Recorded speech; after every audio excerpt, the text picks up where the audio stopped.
कभी भी बंद हो सकती है पूरे उत्तर प्रदेश की बिजली। जी हाँ, आपने ठीक सुना, कभी भी उत्तर प्रदेश में आने वाले आपके शहर या गांव की बिजली व्यवस्था ठप हो सकती है। और इसका कारण है संविदा कर्मचारियों के साथ हो रहा दुर्व्यवहार। ये कहना है उत्तर प्रदेश के लखनऊ से चलकर देवरिया जिले के गौरी बाजार आए विद्युत संविदा एवं विद्युत मजदूर संगठन के संरक्षक RS राय का।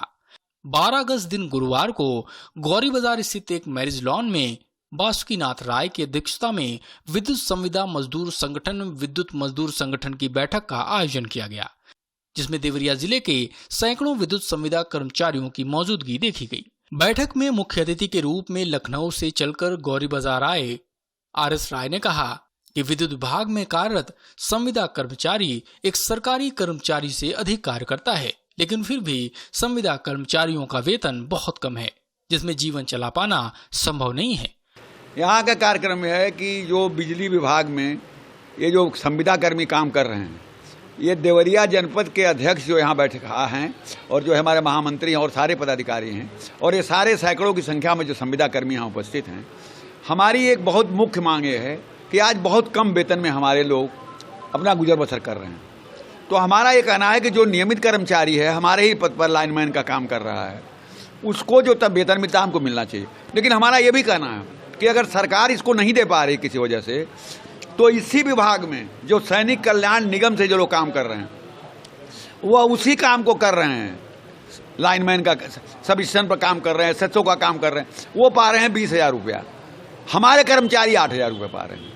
इसलिए ये दूरी खत्म होनी चाहिए, इनको भी कम से कम वो 20,000 रुपया मिलना चाहिए। और हमारी ये मांग है कि जो हमारा लाइनमैन है, जो हमारा SHO है, जो हमारा मीटर रीडर है, वो 25,000 रुपया उसको मिलनी चाहिए।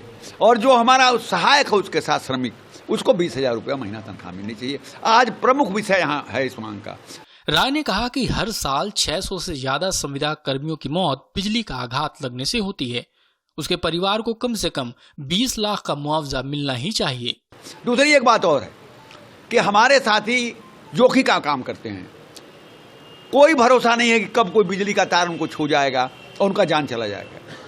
तो अगर उनकी जान खतरे में है, जान चली जाती है, तो अभी सरकार ने कोरोना के समय में कहा कि हम कोरोना से कोई मरेगा तो उसको 50 लाख रुपया देंगे। हमने तो ये कहा है कि हमारे साथी को कम से कम 20 लाख रुपया मरने पर दिया जाए, क्योंकि हमारा संविदा कर्मी वही हर साल 600 की संख्या में कम से कम संविदा कर्मी काम करते वक्त बिजली के खंभे से चोट खा के विद्युत आघात से मर जाता है। इसलिए उसके परिवार को कम से कम 20 लाख का मुआवजा मिलना चाहिए। राय ने उत्तर प्रदेश सरकार से ये भी मांग की है कि बिजली विभाग में खाली पड़े पदों पर एक लंबे समय से कार्यरत संविदा कर्मियों की भर्ती की जाए। यहाँ पर इस विभाग में 70,000 जगह खाली है और आज कर्मचारी नहीं है, सारा काम संविदा कर्मी कर रहा है। ये 58,000 संविदा कर्मी आज बिजली विभाग में 3 लाख आदमियों का जो इनका नियम है उस हिसाब से कम 3 लाख आदमी होना चाहिए। ये 58,000 जो है वही 3 लाख आदमियों का काम कर रहे हैं। ये दिन रात काम करते हैं। तो अगर पद खाली है और ये वर्षों से काम कर रहे हैं, तो हमने ये बात कही है कि जो कम से कम 10 साल, हमने तो 10 साल रख दिया, जबकि इनको तो 2-3 साल में ही हो जाना चाहिए। 10 साल जिन्होंने काम कर दिया, जिनका EPF कटा हुआ 10 साल से, जिनको वेतन 10 साल से मिल रहा है, उनको जो खाली जगह है इस विभाग में 65,000, उन खाली जगहों के जगह पर इन कर्मचारियों को रखा जाए। ये बात यहाँ के मीटिंग में प्रमुखता से है। राय ने सरकार को चेतावनी देते हुए कहा कि यदि जल्द से जल्द इन मांगों पर विचार नहीं किया गया तो कभी भी संविदा कर्मी पूरे उत्तर प्रदेश में अपना काम बंद कर सकते हैं।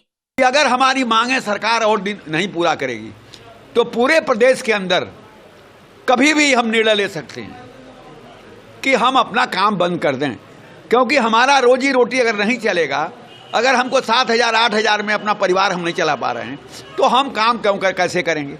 इसलिए आज ये तय हुआ है कि माननीय जोगी जी जो हमारे उत्तर प्रदेश के मुख्यमंत्री हैं और चुनाव होने वाला है, इसलिए उसके पूर्व हमारे लोगों को न्याय दें, हमारे लोगों की तनख्वाह वेतन बढ़ाएं, हमारे लोगों को खाली जगहों पर नियुक्ति प्रदान करें और हमारे लोगों के मृत्यु की दशा में कम से कम 20 लाख रुपया मुआवजा दें। और अगर ये स्थिति नहीं रही तो हमारे लोग चुनाव में भी अपनी भूमिका बहुत अच्छे नहीं निभाएंगे और जब भी हमको अवसर प्राप्त होगा।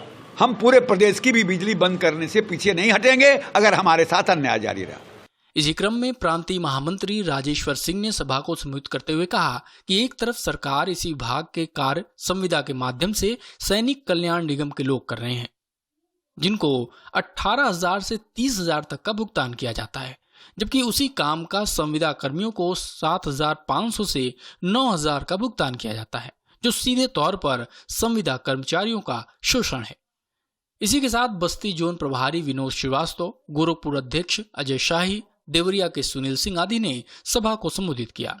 विद्युत मजदूर संगठन में मुख्य रूप से खंडी अध्यक्ष वासुकीनाथ राय, संविदा मजदूर संगठन के प्रांतीय महामंत्री राजेश्वर सिंह, बस्ती जोन के प्रभारी विनोद श्रीवास्तव, गोरखपुर जिलाध्यक्ष अजय शाही, विद्युत मजदूर संगठन देवरिया के जिलाध्यक्ष सुनील सिंह, संविदा जिलाध्यक्ष आनंद सिंह, संविदा कर्मचारी संतोष सिंह, अनिल, प्रभुनाथ सिंह, हरीश, दुर्गेश, अश्विनी राजपति, गुलाब गोण, संजय सिंह, हृदयलाल, भोला, नित्यानंद, विपिन, बलवंत गुप्ता आदि सैकड़ों संविदा कर्मचारी उपस्थित रहे। एस न्यूज इंडिया के लिए उत्तर प्रदेश के देवरिया से प्रभाकर गुप्ता की रिपोर्ट।